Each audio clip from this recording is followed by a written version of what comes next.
Dans la vidéo précédente, nous avons construit la structure de l'aile. Et maintenant, je vais coffrer l'ensemble, enfin l'ensemble si je peux dire, parce qu'il y a beaucoup de parties ajourées, parce que oui, sur ce genre d'avion, j'aime bien avoir des entoilages transparents, parce que je trouve que la structure est jolie. Et on commence tout de suite par le coffrage de la partie centrale de l'aile supérieure. La courbure n'est pas énorme, donc ici, pas besoin de mouiller le balsa, ça va très bien comme ça. Vous aimez les épingles? Vous allez être servi. On commence par démonter l'ensemble pour pouvoir passer au ponçage du coffrage. Ponçage qu'on fait toujours avec une cale à poncer pour éviter de faire des creux. Et pour le ponçage des nervures, la cale la plus large possible pour éviter d'accrocher et de casser les nervures.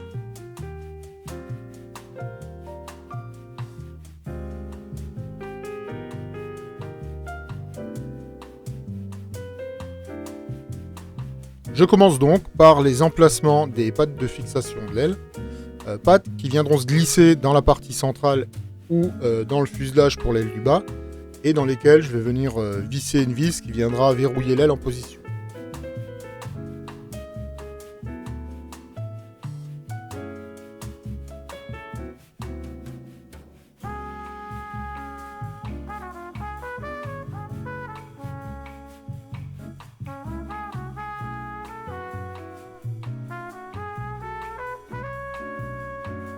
Et on enchaîne sur le coffrage du bord d'attaque. Là encore, coffrage partiel, pour mettre simplement le minimum qui servira à rigidifier un peu la structure de l'aile. Mais minimum, afin de pouvoir avoir le maximum de transparence possible.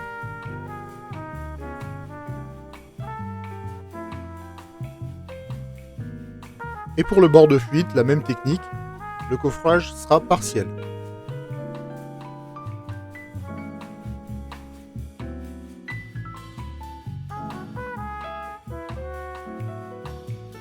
Quelques pinces à linge pour maintenir le tout.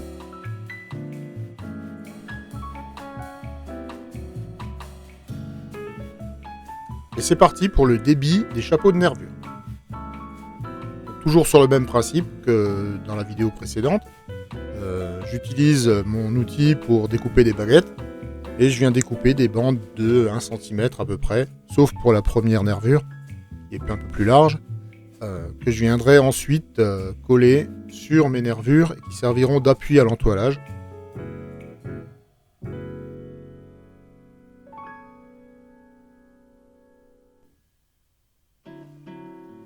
Ce qui permet d'augmenter la surface de collage. Encore des épingles.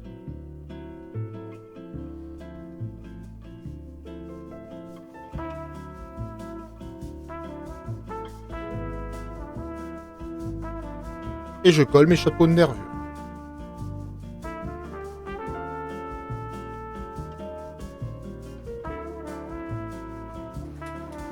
Et on recommence pour l'aile suivante, ou pour le demi-coffrage suivant, puisque l'aile est coffrée à la fois sur l'intrado et sur l'extrado. En gros, je coupe une planche de balsa en deux, à peu près sur 2 tiers et 1 tiers. Donc 2 tiers pour faire le bord d'attaque, 1 tiers pour faire les bords de fuite.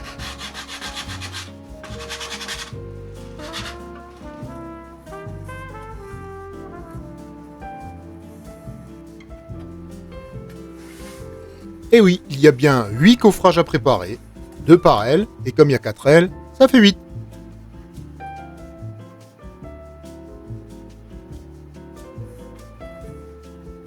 Bon, je vous rassure tout de suite, dans la vidéo, je ne vais pas vous montrer le coffrage des 4 ailes.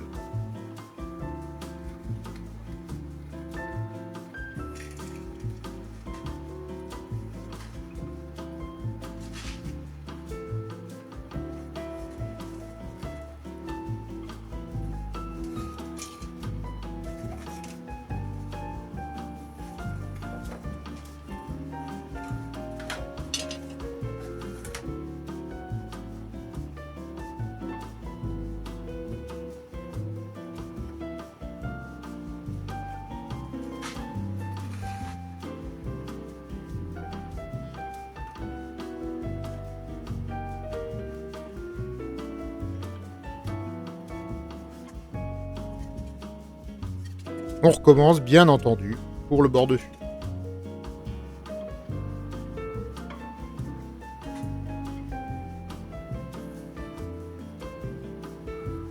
Le longeron arrière a lui aussi droit à un coffrage afin d'avoir la même épaisseur, surtout au niveau de l'aileron. Par contre, le longeron principal n'aura pas de coffrage, ça sera les chapeaux de nervures, ce qui donnera un effet un peu plus de toile tendue à l'entoilage.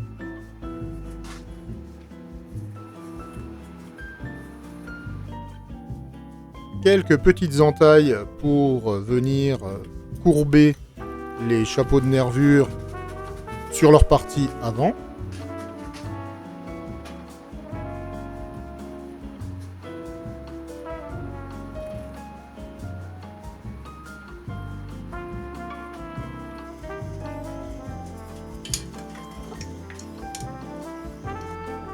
Et on recommence sur le dessous, qu'on maintient avec des pinces à linge.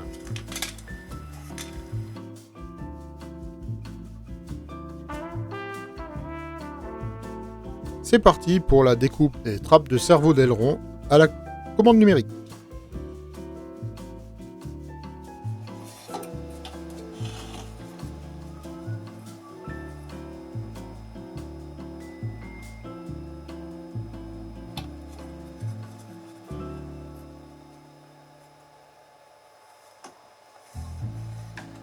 Je vais commencer par tracer les emplacements de la trappe sur les chapeaux de nervures pour pouvoir faire un encastrement.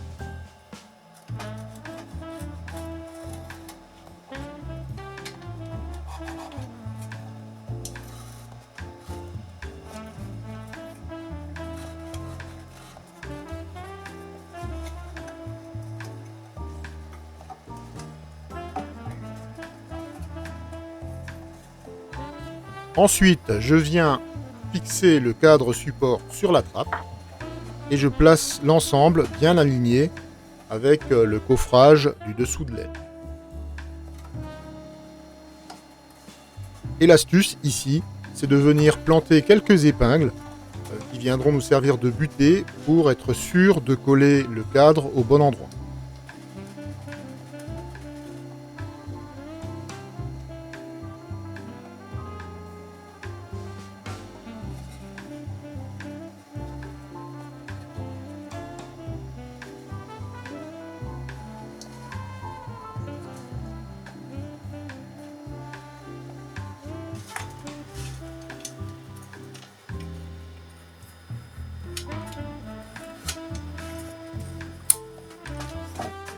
C'est parti pour une séance de ponçage du bord d'attaque.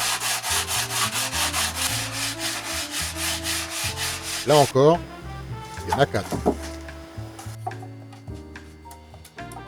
Et je vérifie une nouvelle fois que ma trappe est bien alignée.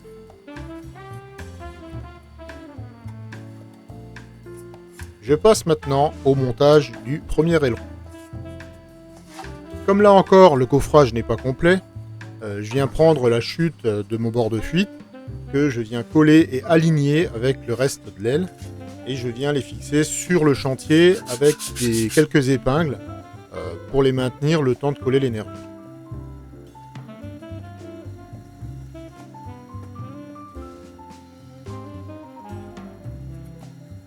Je m'arrange pour aligner les nervures des ailerons avec les nervures de l'aile. Et ensuite, je prépare mes morceaux de coffrage supérieur.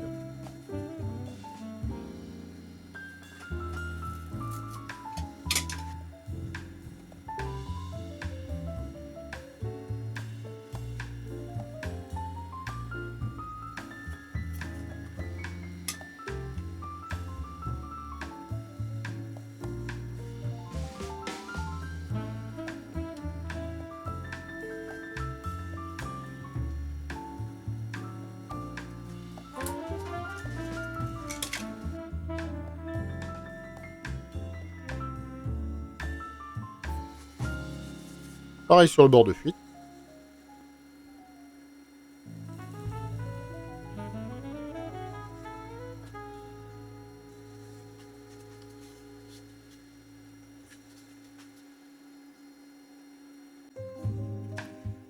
quelques petites épingles et il ne reste plus qu'à couper des petits chapeaux de nervure pour venir faire la liaison entre le coffrage du bord d'attaque et du bord de fuite de l'aileron.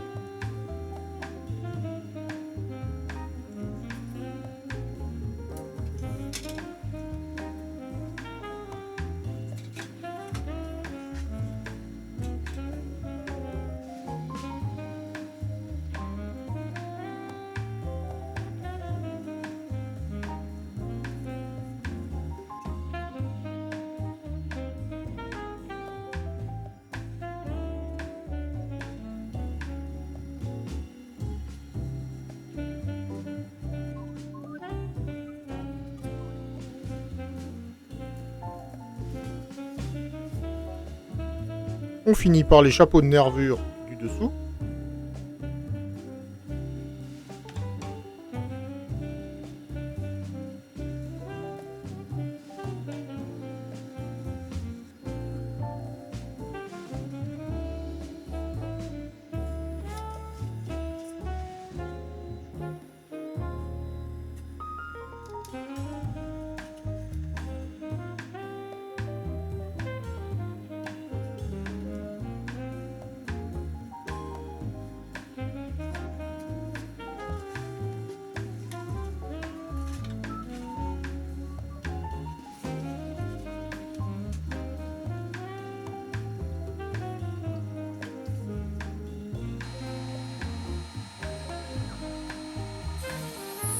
Et on va aller découper notre guignol d'aileron.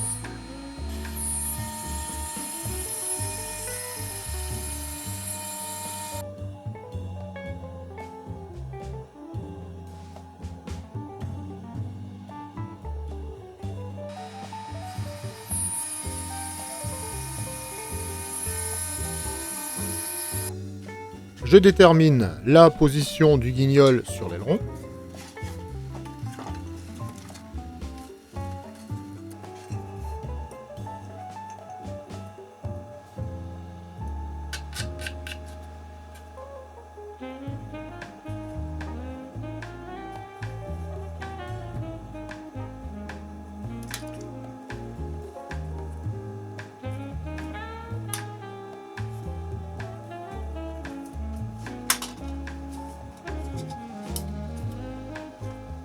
Une petite entaille pour le faire passer. Et on passe au collage.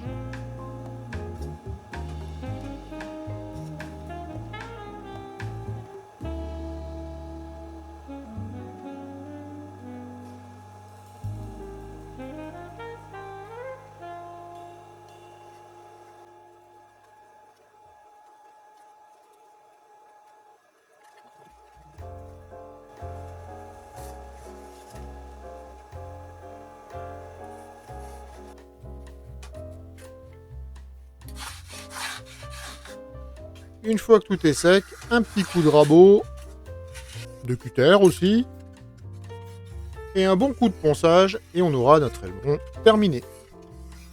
Allez, courage! Il ne reste plus que 3 autres.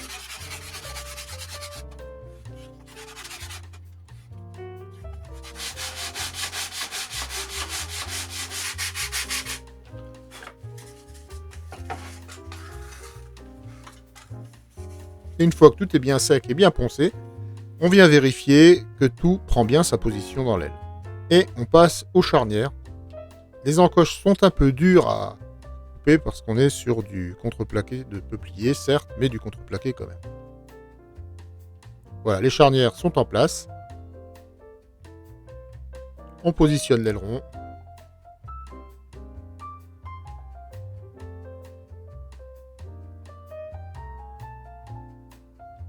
On parfait les alignements. Un petit coup de cutter, un petit coup de poncette.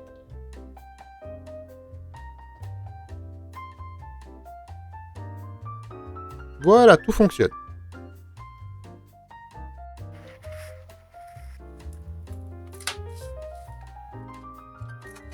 Et on passe au saumon.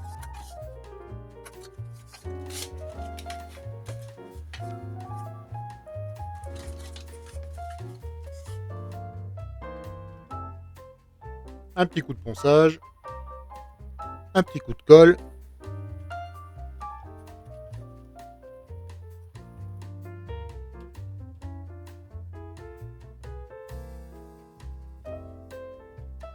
je positionne une équerre au niveau du longeron principal.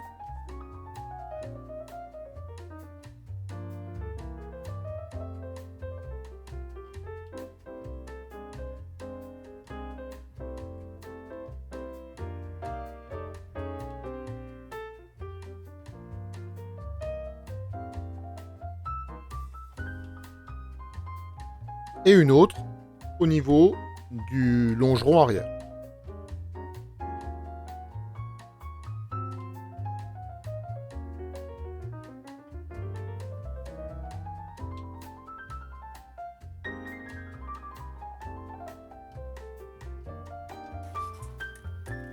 Le petit trou pour passer la commande. Allez, courage, il en reste 3 autres à faire. Cette vidéo touche à sa fin. Si vous avez aimé, n'hésitez pas à liker, le petit pouce bleu. Si la suite de ce projet vous intéresse, abonnez-vous et n'oubliez pas la petite cloche. Et n'hésitez pas à aller sur le reste de la chaîne pour voir mes autres projets et mes autres vidéos. A très bientôt pour de nouvelles aventures.